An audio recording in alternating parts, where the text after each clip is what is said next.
Capítulo 16. Nunca lo vi tan alegre.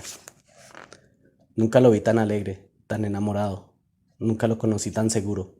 Pero debajo de esa seguridad estaba la impaciencia y la nervosidad de quien ha visto muchas veces al pájaro de la fortuna escapar de sus manos y no acaba de creer que por fin lo ha atrapado.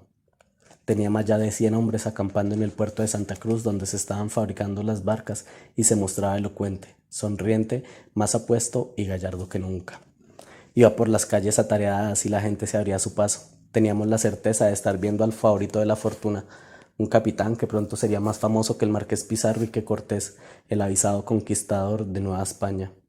Ursúa no era un rústico como Pizarro, amamantado por una cerda, alzado a la notoriedad por sus brutalidades, ni un guerrero devastado por las intrigas y la estrategia, sino un caballero pleno de méritos, protegido por los tronos y las dominaciones, privilegiado por la elocuencia y el don de mando, financiado por grandes señores y finalmente nimbado con esa aureola envidiable que es el amor de una mujer hermosa.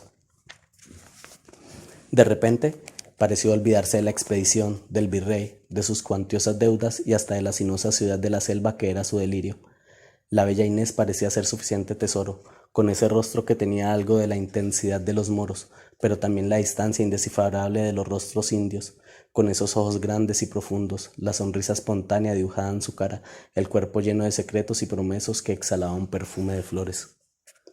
Porque el destino juega con nosotros. Nunca había estado Ursúa en mejores condiciones para emprender una aventura, más vigoroso, más dueño de su voluntad y de su lenguaje, y nunca, sin embargo, empezó a sentirse tan lejos del deseo de viajar, de iniciar campañas guerreras, de cabalgar persiguiendo sueños tras las montañas.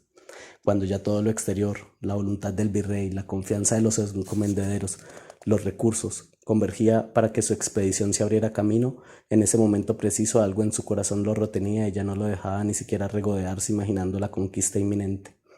Cuando ya se sentía a las puertas del tesoro soñado por años, un tesoro más inmediato y deleitable lo habían vuelto en sus redes, y si estuviera todavía a su lado Juan de Castellanos, tal vez el poeta habría dicho que la guerra y el amor se estaban disputando el corazón de Ursúa, y que siendo divinidades igualmente poderosas era comprensible que el resultado fuera una invencible inmovilidad.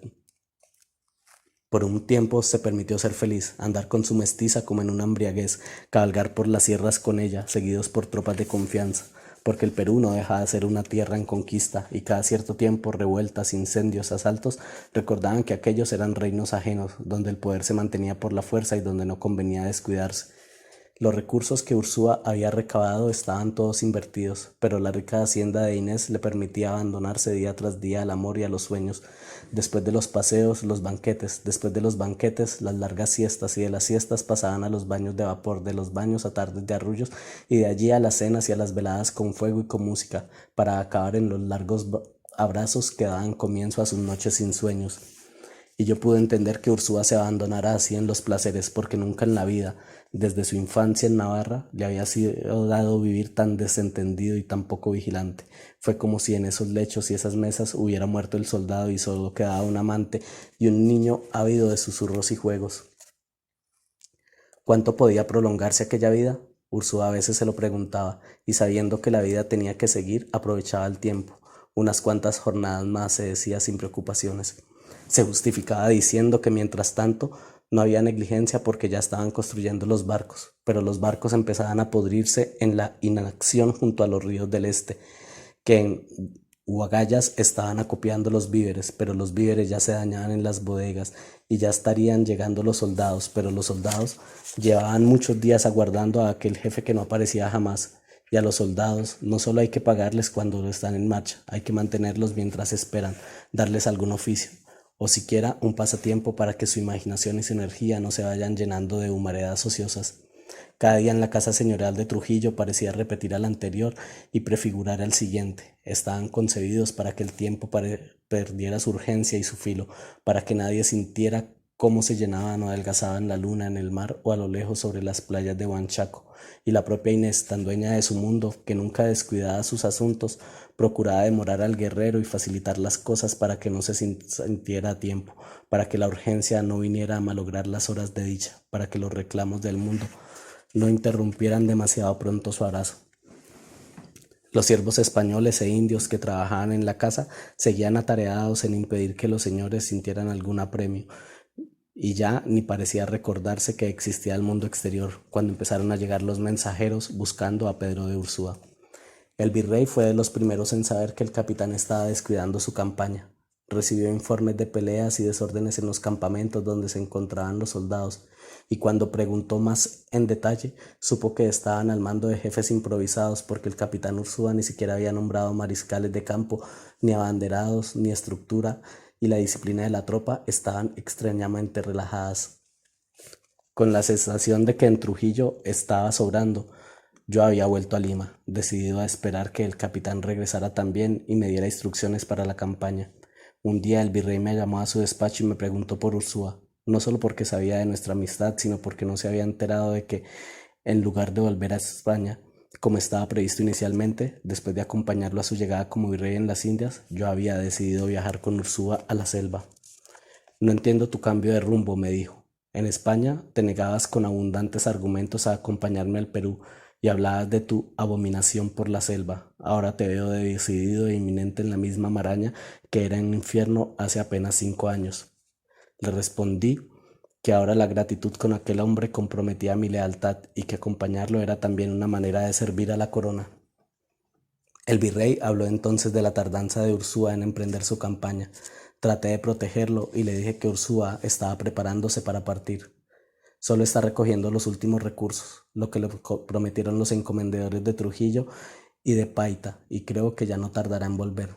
Enseguida le envió un mensaje a Trujillo creyendo ingenuamente que era el primero.